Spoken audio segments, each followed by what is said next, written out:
This video is all about planting 10 New Zealand native trees and the process I go through to plant them in a windy spot with a windbreak like this. So this video shows you the whole process, start to finish. So I started with this and I turned it into this.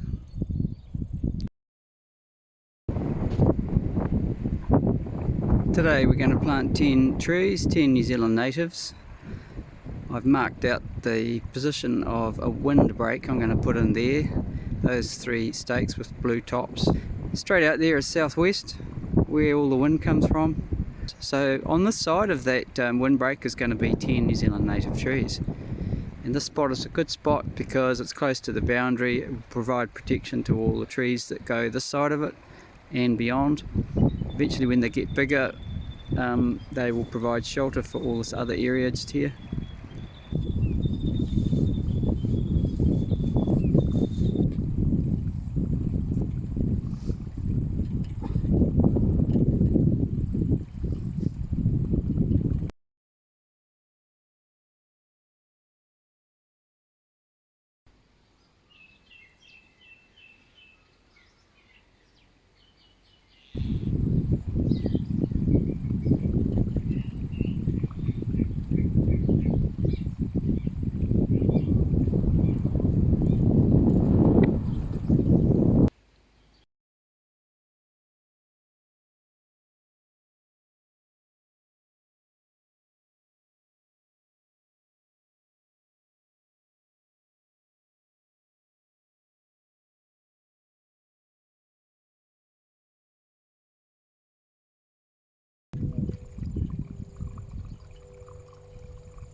A couple of Leyland cypress trees here need to come down.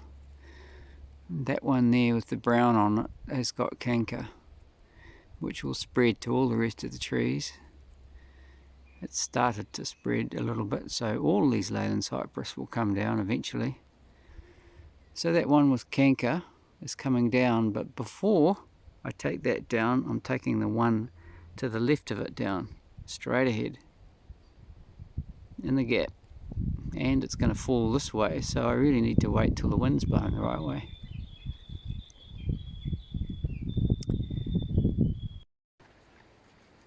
I want the tree to fall away from me, so it's going to fall towards that bush in the background, down the little slope. Wind is behind me. Hopefully it will blow over the top of the tree enough so it will overcome the entanglement of all that foliage with the other trees. I have to cut it about 1 metre above the ground because that waratah is in the way. When I planted these trees 10 years ago, or whatever it was, they had the waratahs in there, but I didn't pull the waratahs out in time, so now the trunk is growing around the waratahs. There's no way you can pull that waratah out. It's embedded in the timber.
just a couple more tips just to make it safer.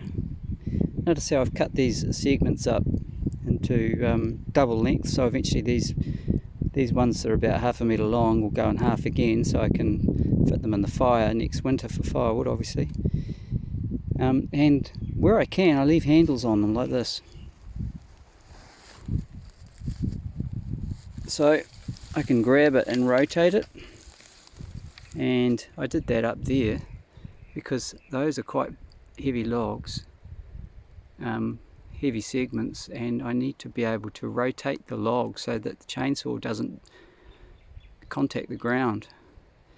So you saw me do that. I left handles on them where I could and used that to rotate the whole thing. There weren't many on the bottom of the tree, but at the top of the tree there's handles all over the place, like this one, another small one, and that one. So just leave it long enough, get plenty of torque on it, grab it, rotate it, makes it a whole lot easier. In this case, I've cut this tree down so that I can mulch my 10 New Zealand native trees that were planted courtesy of Shona M from Oamaru in the south of New Zealand. So what doesn't get used for chip and mulch of trees can either go in compost, or the big bits all get cut up for firewood for next winter. And some of you may be wondering, might ask, hang on a minute, what's this guy doing? He's planting trees so that it can absorb some carbon dioxide from the atmosphere and do something decent for the planet and plant his property out in trees. He's cutting them down. Well, this row of Leyland cypress has got canker. Well, some of them have, and it will spread. It's a fungal disease, I understand, and it will spread to all of them. And I've got Leyland cypress all over this property as a shelter belt tree because, being a conifer, they grow quickly and provide good shelter for other trees. And they've got to be sustainable, and I don't want them to all die, obviously, so I've got to cut out the ones that have canker. The other thing, of course, is this is a regenerative process, because this tree I've just felled is going to considerably help the 10 native trees that I planted a few days ago that I'm going to mulch with all this foliage.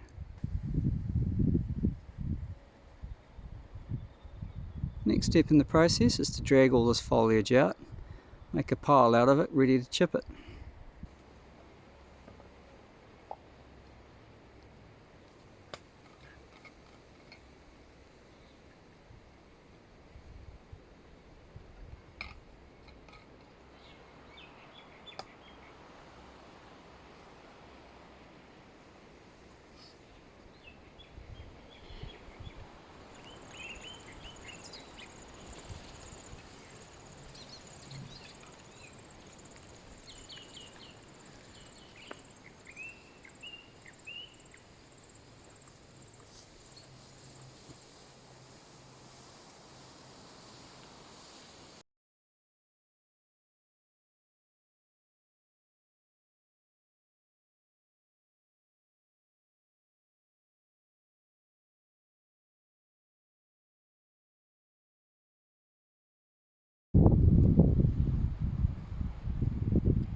lots of firewood here for next winter.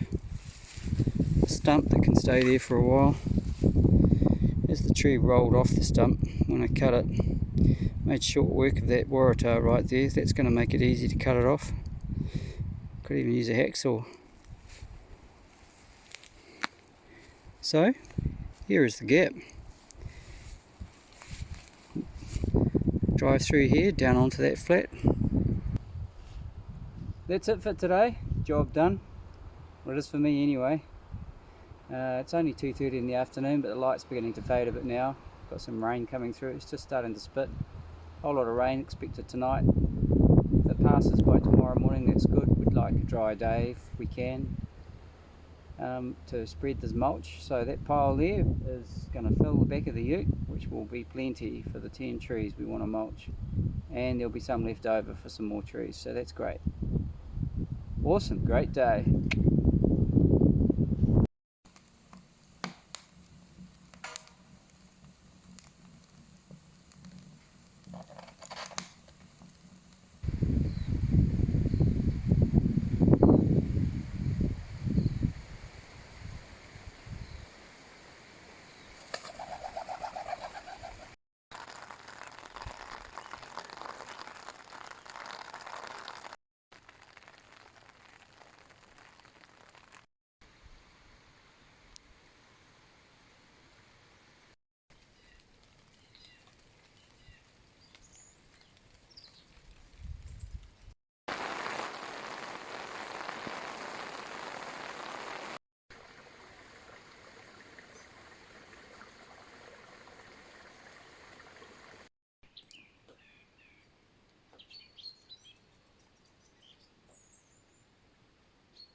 So here we have the end of the job.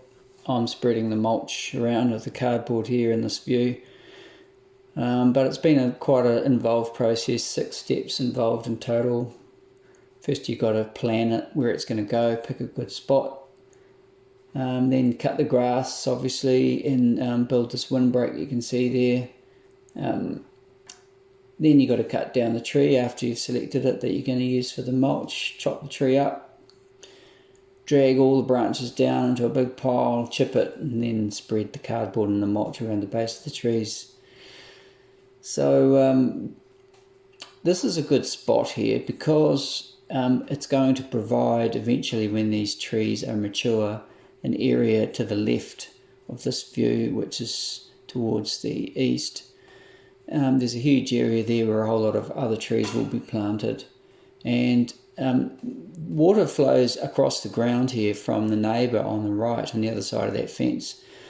So in big rain events, there's quite a lot of water that runs across there and ends up onto the carriageway, which is off to the left, and it causes erosion. So it's going to do 2 things. The trees will soak up that water, plus because I'm mulching them, which will prevent them drying out in the summer, the dry season, then that ground will ordinarily be naturally watered. Apart from anything else, there's actually a water pipe I put in years ago which runs down that fence line, so that will help. So great spot. It's got full sun. Behind the camera is north. In the background you can see the clouds moving. That's the south, directly south, down behind that line of Leyland cypress in front. And so it's got wind protection, trees are all mulched, it's all good, should be happy.